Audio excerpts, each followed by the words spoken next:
Hello and welcome to This Week at the Movies. My name is Matt, and as we dive into the first weekend of June, we have a couple of big wide releases in theaters, plus a new steamy streaming option on Netflix that maybe wasn't as steamy as they would have had you believe. Hope you guys are doing well, but let's dive in. Probably the biggest movie of the week, kick-starting the month of June, is the highly anticipated Masters of the Universe. This one from Prime Video comes from director Travis Knight and is a revisiting of Prince Adam, He-Man, and all of Eternia. If you were a child born in the 80s, you probably watched the cartoon series or had the action figures or a mixture of both. I know that was certainly the case for me. I had a He-Man action figure. I had his nemesis Skeletor, among others. I remember watching the cartoons. I don't as fondly remember the 1987 you know, live action version of Masters of the Universe, starring Dolph Lundgren as Prince Adam and Frank Langella as Skeletor. I have seen it in the time since, and while it has some nostalgia and is a nostalgic classic for some who are big fans of He-Man and the He-Man world, it's not the greatest film. Tonally, it feels a little bit all over the board. And honestly, when I saw the trailers for Masters of the Universe, the 2026 version, I wasn't that hyped. You may have remembered that it was not included in the summer movie preview I did earlier as one of the blockbusters I was anticipating. I kind of went into this one with pretty low expectations, but you know what? It beat them all. It's actually one of the better surprises I've had at theaters this year. I had a lot more fun with this than I was expecting. I think it looks great. I think the action sequences work. It's got some fun use of CGI in creating this world in a way that they really couldn't have done 40 years ago when the original one was made. Dolph Lundgren actually makes an appearance in here, which is kind of a fun nod to the past and a handoff with Nicholas Galitzin. I thought he was great as Prince Adam.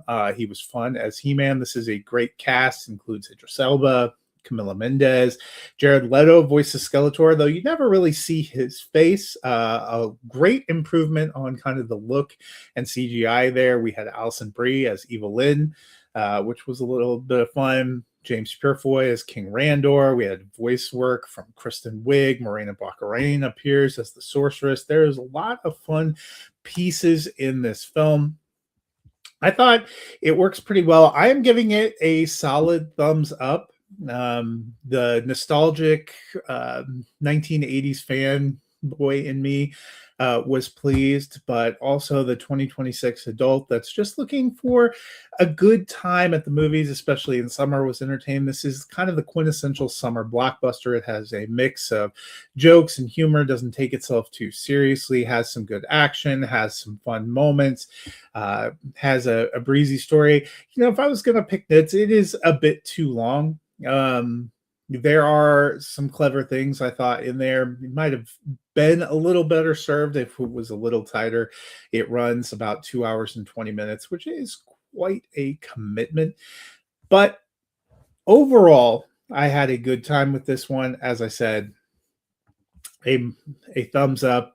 I think if you're looking for a fun time at the movies, a fun summer blockbuster, if He-Man was a part of your childhood, this will work pretty well. Even if you weren't familiar with the character, they do enough to kind of build the world and introduce everything that it'll work. It'll work for you. I thought it was fun. I know some people have been a little bit critical, but I don't know what they were expecting. This one beat my modest expectations. Another big release in theaters this week is Scary Movie. This is the sixth installment in the Scary Movie franchise, but it puts the Wayans brothers right back front and center, a place they have not been since Scary Movie 2, which is something that they really make some meta comments about in this movie. It also returns all of the core cast members, including Anna Faris as Cindy and Regina Hall as Brenda, something that we did not see in Scary Movie 5. It has been a long time since Scary Movie 5. That movie premiering in the mid 2000s. It's been since 2006 that we've seen Anna Faris and Regina Hall in these roles in Scary Movie 4. So there is a lot that has happened in horror movies and in scary movies that they can skewer as part of this, and they certainly do. But of course, as always, the big play here is skewering the Scream franchise. And this one really takes target at the radio silence film Scream, the eponymous Scream, which was really Scream 5, and Scream 6. They borrow and kind of morph both of them into a clever opening.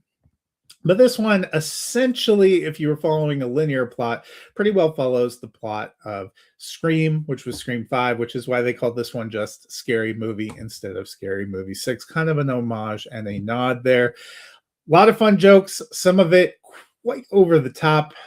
Some of it doesn't really land. This is kind of what you're expecting when you go through a movie like this. I enjoyed the first Scary Movie. The sequels really didn't do a lot for me. I thought it was really diminishing returns, especially by the time you get to number 5.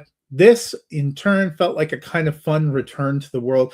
Probably, too, because the movie that they're most skewering, which is Scream 5, is what I consider to be possibly the weakest of the franchise, and definitely one of the weaker and more ridiculous horror movie premises, which is something that they have a great time playing into here with Scary Movie 6. As I said in my review online, Scream 5 walked so that Scary Movie 6 could run. You know what you're going to get here. A lot of over the top, a lot of crazy jokes, a lot of drug references, a lot of overly sexualized things, a lot of skewering of different kind of movies, meta commentary on the industry, on the actors, on their lives. But you know what? Sometimes in the right package, it works. I do think because Halloween was such a big premise here, I do kind of wish this had been an October release. I think it would have been even more fun there. But I think it does fairly well here. You do enjoy a good comedy during the summer. And so this one has some fun moments as well. Mild thumbs up here. Again, not incredible, may not be incredibly memorable. Isn't the best comedy of the year so far, by far. But it is a good time at the movies, especially if you are a fan of these horror movies and a fan of some of the dumb, of pointing out some of the dumb tropes and things in there and seeing them skewered. This works really well. I had fun with it. I think the cast all had fun with it too. The Wayans brothers obviously very excited to be back and to be in this creatively. There are a lot of people having a lot of fun. Tiana Taylor has an awesome opening sequence. You see some other people appearing as themselves that seem to be in on the joke as well. So if you're a fan of comedy, you're looking for something lighter at theaters, this one is there. I will note some people brought smaller children into the screening I went to. I would not say this is a good children or small children movie based on the content and some of the over the top. It is definitely rated R for a reason, has red band trailers in front of it. So please know what you're getting into when you go to these. The commercials make it look kind of silly. And it is kind of silly, but it's also crass and a little bit over the top. So more adult humor, I would say. Before I get out of here, I'm going to touch on the latest streaming film, which is Netflix's Office Romance. This one coming from director Ole Parker, who has given us a couple of different comedies and romantic comedies. He worked on The Best Exotic Marigold Hotel. His last directed, he did Mamma Mia, Here We Go Again, but his last directed film was Ticket to Paradise with Julia Roberts and George Clooney. That one back in 2022. That was a spot of fun too. This one co-written by Brett Goldstein and Joe Kelly. Brett Goldstein taking a leading role as a lawyer for a New Jersey-based commuter airline run by Jackie Cruz, played by Jennifer Lopez.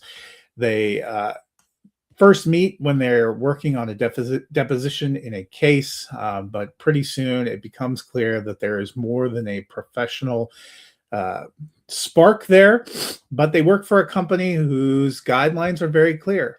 no office romances, period. Can they stay away from each other? I think you already know they can't. So, what is going to be the fallout? And that's where the romantic comedy part ensues. This is kind of billed as a not safe for work, steamy romance. I think that's part of a very clever marketing campaign because this one was not really racy, even by Netflix standards. It's more like a traditional romantic comedy. There are romantic sequences, there are romantic moments, there are affectionate moments, but it is not over the top. It is not really overly steamy. People who read romance novels would not be ashamed to, or would not be titillated by what they saw. It is a pretty tame in terms of that. I think they wove the not safe for work tagline because their whole relationship is really not safe for work by the work guidelines set out at this fictional airline. Jennifer Lopez, good here. I like Brett Goldstein. I've loved him on Ted Lasso. I loved him on Shrinking. I've enjoyed him in all the things he's done. I thought this was a little bit better of a romantic comedy kind of film than his last film outing, which was All of You. So this one working a little bit better for me. He's also voicing the Sheep Detectives, if you enjoyed that. But I thought this one was pretty fun. I'm also giving this one a mild thumbs up. It's not incredible. It's probably not incredibly memorable. It's not a great example of the genre, but it is fun. Lopez and Goldstein have good chemistry. They have an incredible supporting cast of people that kind of pop up. Tony Hale as the HR lawyer, especially if you stay for the post credits role, has a really fun sequence in there. Betty Gilpin is a lot of fun as the right hand woman to Jennifer Lopez as CEO. Has a lot of fun and funny moments. Bradley Whitford in here as the original chief legal counsel does some good things. It is a kind of stocked and loaded supporting cast to pop in. If you have enjoyed Goldstein's writing style on some of the series he's done, this will work pretty well. I enjoyed Jodie Whittaker as Goldstein's sister in the film, who's behind bars, has some real fun sequences too. So I had a good time with this one. I think you will too. So nothing incredible this weekend. We aren't going to be talking about any of these films when it comes time for awards, but a lot of fun options. If you're looking for a fun, action-packed blockbuster, Masters of the Universe is there for you. If you're looking for kind of a crass, over-the-top, good time comedy, Scary Movie is there, skewering some of the biggest horror films of the last decade and a half. And then if you just want to have a quiet date night at home, Office Romance, a good romantic comedy with Jennifer Lopez and Brett Goldstein. All of them worth checking out, especially depending on your interests and what you're in the mood for. So not a bad weekend at the movies when that comes about. Next week, I will be back talking Disclosure Day, the big summer blockbuster release from Steven Spielberg. I cannot wait for that. But until then, I'll see you guys at the movie.